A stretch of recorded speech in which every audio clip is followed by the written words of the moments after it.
Hello everyone. So this is a new video and बहुत दिनों के बाद हमने वीडियो बनाया हुआ है।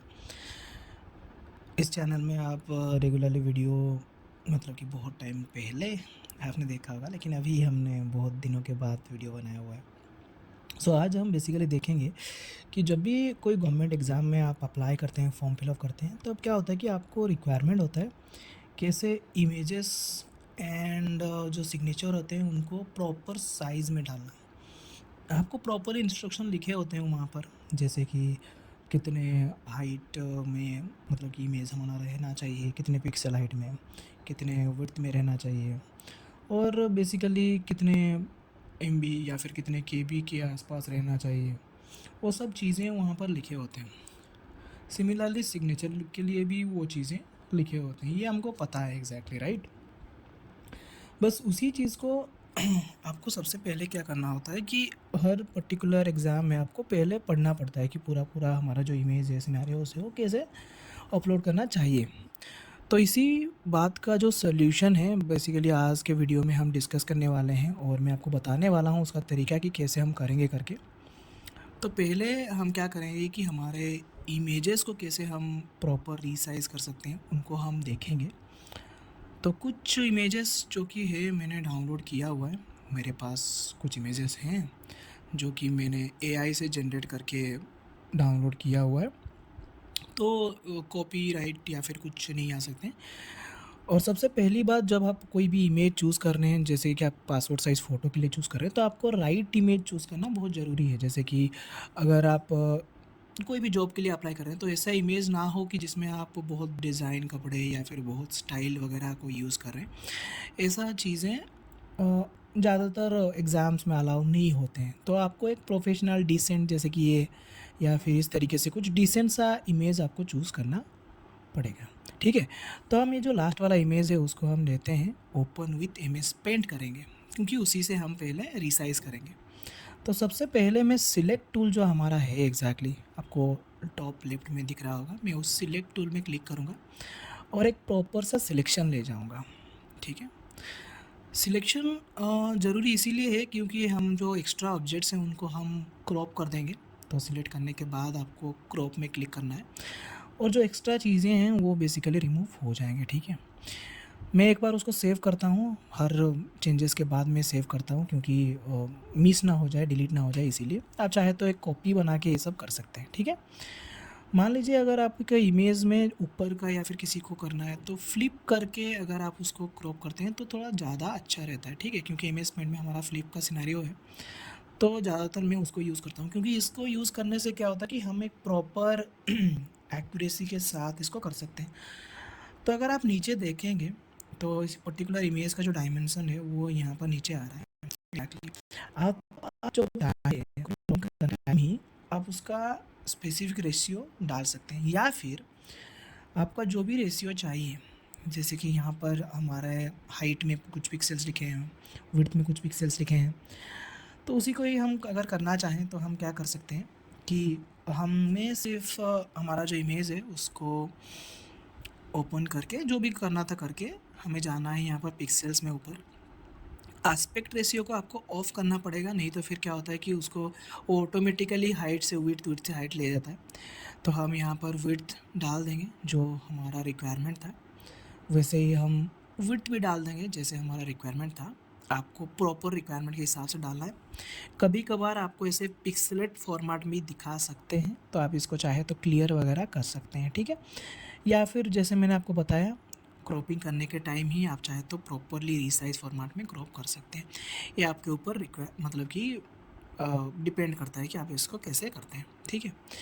दूसरी बात क्या है कि जब हम पर्टिकुलर इमेज को लेते हैं तो उसका एक साइज़ भी रहता है। अगर आप यहाँ पर देखें, इसका साइज़ बहुत ही कम है, रिक्वायरमेंट से बहुत ही कम है, क्योंकि हमारा जो यहाँ पर रिक्वायरमेंट है वो लगभग हमें 100 केबी के आसपास तो डालना पड़ेगा, ठीक है। तो उसके लिए 2 वेबसाइट मैं ज़्यादातर यूज़ करता हूँ। एक वेबसाइट में यूज़ करता हूँ कंप्रेस करने के लिए, मतलब कि वेबसाइट तो नहीं बता सकते, एक ही वेबसाइट में दोनों चीज़ें हैं। तो एक यूज़ होता है कंप्रेस करने के लिए, जैसे कि ये वाला जो है उसमें मैं कंप्रेस करता हूँ बेसिकली। मान लीजिए आपके पास कोई हायर एमबी वाला इमेज है, आप चाहे तो उसको क्रॉप कर सकते हैं, आई मीन कंप्रेस कर सकते हैं। जैसे मैं यहाँ पर सिलेक्ट करता हूँ, लगभग 3 एमबी के आसपास कुछ इमेज है, मैं उसको क्लिक करता हूँ, ओपन करता हूँ, तो आप हमारा जो 3 एमबी का जो इमेज है वो यहाँ पर आ चुका है। उसको जितने भी केबी में आप कन्वर्ट करना चाहते हैं, जैसे कि 3 एमबी है तो फिर ज़्यादा उसको कन्वर्ट नहीं करेंगे, नहीं तो फिर वो अच्छा नहीं आएगा। तो मैं इसको 500 करके अगर यहाँ पर कन्वर्ट करता हूँ, तो यहाँ पर आपको 49 के आसपास केबी दिखा रहा है, राइट? जो कि सही है, क्योंकि हमें मतलब कि 3 एमबी से लगभग बहुत ही नीचे मिल गया, राइट? उसी तरीके से ही हम चाहे तो एक इमेज के साइज़ को बढ़ा सकते हैं, जैसे कि अभी हमारा जो इमेज था वो बहुत ही कम था, तो यहाँ से हम सिलेक्ट करते हैं, ठीक है? जो भी फ़ोल्डर में हमने इमेज रखा हुआ है हम उस फ़ोल्डर में जाएंगे, ठीक है? और पर्टिकुलरली जिस इमेज को हमने क्रॉप वगैरह किया हुआ है उसी को हम सिलेक्ट करेंगे, ओपन करेंगे। और आर्ट को आप हमेशा मतलब कि रहने दीजिए। तो यहाँ पर आपको दिख रहा होगा क्या इमेज है, और इसको मैं अभी लगभग जितने हमारे रिक्वायरमेंट हैं उसी के हिसाब से हम डाल देंगे एक, और यहाँ पर हम उसको एनलार्ज करेंगे, ठीक है? इसमें जो आर्ट आ रहे हैं आप लगभग मतलब कि कुछ टाइम में आर्ट आएंगे तो उनको थोड़ा सा अलाउ करिए, क्योंकि फ्री वेबसाइट है तो उनको भी कुछ देना चाहिए, ठीक है? तो हो गया हमारा, अभी डाउनलोड करते हैं हम। आप यहाँ पर डाउनलोड करके उसको सेव कर सकते हैं, मैं उसी फ़ोल्डर में सेव करता हूँ। और अगर आप देखेंगे जो हमारा इमेज अभी हमने कन्वर्ट किया हुआ है वो इमेज सेम रेशियो में है, मतलब कि रेशियो अलग नहीं है, ठीक है? अगर आप देखेंगे यहाँ पर जो रेशियो है, यहाँ पर जो रेशियो है, रेशियो लगभग सेम है, लगभग नहीं पूरा एग्जैक्टली सेम ही है, लेकिन उसका जो एमबी केबी का जो सिनेरियो है वो अलग हो गया है, ठीक है? दोनों के दोनों लगभग सेम ही दिख रहे हैं, लेकिन उसका जो एमबी का सिनेरियो है, मतलब कि केबी का जो सिनेरियो है वो चेंज हो चुका है, राइट? और आप इसको चाहे तो यूज़ कर सकते हैं। तो ये होता है हमारा एक पूरा फॉर्मेट, जैसे कि आप एक प्रॉपर इमेज को डाल सकते हैं। उसी के तरह ही हम सिग्नेचर को भी कर सकते हैं। जाएंगे हम एमएस पेंट में, फिर पहले तो हम जो एक्स्ट्रा स्पेसेस है उसको काट देंगे लेफ़्ट राइट। फिर उसके बाद मैं ज़्यादातर फ्लिप यूज़ करता हूँ, क्योंकि फ्लिप यूज़ करने से हमें मतलब कि थोड़ा सा कंट्रोल रह जाता है, मिलता है कंट्रोल एक ही साइड से करने के लिए, ठीक है? तो मैं फ्लिप को ज़्यादातर यूज़ करता हूँ। आप चाहे तो आपके हिसाब से सिलेक्शन टूल वगैरह को यूज़ करिए, जो आपको पसंद है आप उसी के हिसाब से करिए, लेकिन एमएस पेंट में ये चीज़ बहुत ईजीली हो सकता है, ठीक है? जैसे कि यहाँ पर कर दिया, करने के बाद हम देखेंगे हमारा रिक्वायरमेंट क्या है। तो रिक्वायरमेंट अगर हम देखें तो फिर हमारा मतलब कि हाइट जो है वो बेसिकली 60 है, और विड्थ जो है हमारा 140 है। हम एस्पेक्ट रेशियो को ऑफ करेंगे, 140 लिखेंगे यहाँ पर, और हाइट जो है उसको हम 60 करके लिख देंगे। लिखने के बाद हम ओके करेंगे, तो ये बेसिकली हमारा पिक्सल रेशियो होता है। तो हमारा सिग्नेचर जो है वो भी रेडी हो चुका है। लेकिन अगर आप नीचे देखेंगे तो इसका जो साइज़ है लगभग 3 केबी के आसपास हो गया, जो कि अलाउ नहीं हो पाएगा, राइट? अगर हम वेबसाइट में देखेंगे तो आप देख पाएंगे यहाँ पर वो अलाउ नहीं करेगा, जो कि 30 से 50 केबी तक होना चाहिए, मैंडेटरी, इतना तो होना ही चाहिए। सिंपल सा चीज़ है, जैसे मैंने बताया था, आपको इंक्रीज़ का जो यूआरएल है उसमें जाना पड़ेगा। मैं ये जो दोनों यूआरएल हैं वो भी मेरे मतलब कि डिस्क्रिप्शन में दे दूँगा, तो आपको ईज़ी हो जाएगा, ठीक है?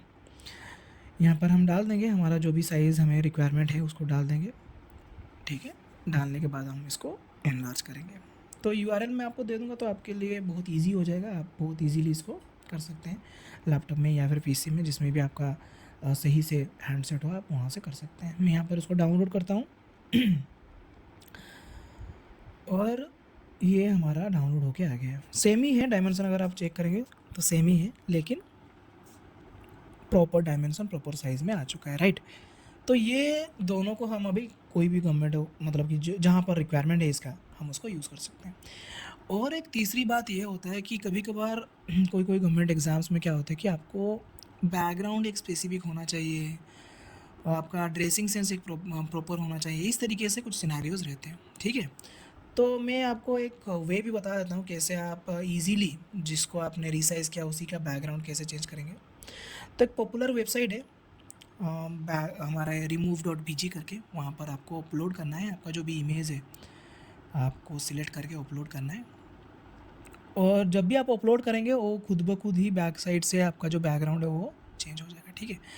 लेकिन हमें इसको एडिट वगैरह के लिए ज़्यादातर सॉफ्टवेयर हम यूज़ करते हैं फ़ोटोशॉप वगैरह, उसको ना यूज़ करके बहुत ईज़िली आप कर सकते हैं। यहाँ पर आपको सिर्फ क्लिक करना है, जो कानवा का यहाँ पर ऑप्शन है उसमें आपको क्लिक करना है और क्रिएट योर फ्री में जाना है, और फ्रीली आप इसको कर सकते हैं। कोई भी इसमें आपको पेमेंट वगैरह देना नहीं पड़ेगा, और रीसाइज़ का भी कोई मैटर नहीं होगा क्योंकि सेम साइज़ में ही आपका बैकग्राउंड जो है वो आ जाएगा, तो इसमें थोड़ा सा ईजी हो जाता है, ठीक है। तो हम कुछ टाइम के लिए यहाँ पर वेट करेंगे। वेट करने के बाद ये हमारा ओपन हो चुका है, आने देते हैं हम पहले तो इसमें जो हमारा इमेज आएगा अभी उसका जो बैकग्राउंड है वो रिमूव हो चुका है, ठीक है। तो इसके बैकग्राउंड में हम कुछ भी डाल सकते हैं। तो सबसे पहले हमें क्या करना पड़ेगा कि इसका जो बैकग्राउंड है उसको सिलेक्ट करना पड़ेगा, ठीक है। बहुत सारे ऑप्शंस यहाँ पर हैं, जैसे कि आप देख सकते हैं लेफ्ट साइड में। इन सारे के सारे ऑप्शंस को आप यूज़ कर सकते हैं। टेक्स्ट वगैरह के लिए भी आप ऑप्शन यूज़ कर सकते हैं यहाँ से। अगर आपको कुछ ईयर वगैरह डालना हो तो उसके लिए डाल सकते हैं, ठीक है। यहाँ पर प्रीमियम में बहुत सारी चीज़ें अलग भी हैं। तो सबसे पहले हम क्या करेंगे कि हमारा जो इमेज है उसको हमें थोड़ा सा साइड करना पड़ेगा, क्योंकि ये पूरा फुल इमेज है। तो उसको हम पहले क्लिक करके थोड़ा सा साइड कर देते हैं। साइड करने के बाद हम क्या करेंगे कि हमारा बैकग्राउंड जो है उसको सिलेक्ट करेंगे। फिर जो भी कलर आपको चाहिए ऊपर से आप चेंज कर सकते हैं बहुत ईजीली। वंस आपका जो कलर, आपका रिक्वायरमेंट का कलर अगर आपको मिल जाए, मिलने के बाद फिर से इमेज को अपनी जगह में प्लेस कर दें। तो ये जो रेशियो है, हमारा इमेज का जो रेशियो था वो बेसिकली चेंज नहीं होगा। क्यों नहीं होगा? क्योंकि उसको हमने remove.bg से इंपोर्ट किया हुआ है, तो सेम रेशियो में यहाँ पर भी आएगा। फिर इसको सेव करने के लिए आपको सिर्फ शेयर में जाना है। यहाँ पर जो टॉप राइट कॉर्नर में जो शेयर है बेसिकली उस पर आपको क्लिक करना है, और क्लिक करने के बाद आपको यहाँ से डाउनलोड करना है, ठीक है। जब भी आप डाउनलोड करेंगे तो रिकमेंड करेगा हमेशा पीएनजी, लेकिन अभी ज़्यादातर जगह में जेपीजी अलाउ होता है, तो मैं जेपीजी को सिलेक्ट करूँगा। डायमेंशन वगैरह चेंज करना नहीं पड़ेगा क्योंकि हमें उसी रेशियो में चाहिए, और हमारा जो डाउनलोड है वो आपको यहाँ पर हो गया है, स्टार्ट हो गया, राइट। और अभी आपको ये डाउनलोड में मैंने उसका नेम चेंज कर दिया, और चेंज करने के बाद इसको हम सेव कर देते हैं। और अगर मैं उसी पर्टिकुलर फ़ोल्डर में आपको दिखाऊं तो आपको दिख सकता है कि बैकग्राउंड चेंज हो चुका है, और जो हमारा रेशियो एग्जैक्टली था वो रेशियो सेम ही है, ठीक है। फिर आप यहाँ पर देखें कि इसका जो साइज़ वगैरह था वो थोड़ा सा कम हो गया, तो हम सेम चीज़ करेंगे, फिर से उसको इनलार्ज करेंगे साइज़ को।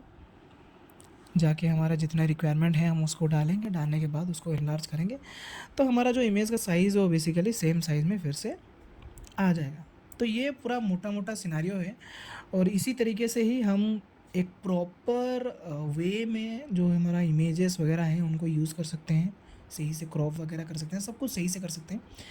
इसके लिए ज़्यादा मतलब कि बड़े टूल को यूज़ करना मैं पर्सनली रिकमेंड नहीं करता हूँ, क्योंकि इसमें ज़्यादा कुछ करना नहीं है।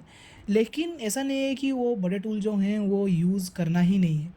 हो सकता है, मान लीजिए कभी कभार आपको फेस में कुछ ग्लो लाना है या फिर कुछ रिमूव करना है, तो उसी टाइम में मैं रिकमेंड करूँगा कि आप फोटोशॉप वगैरह यूज़ करिए, यूज़ करिए।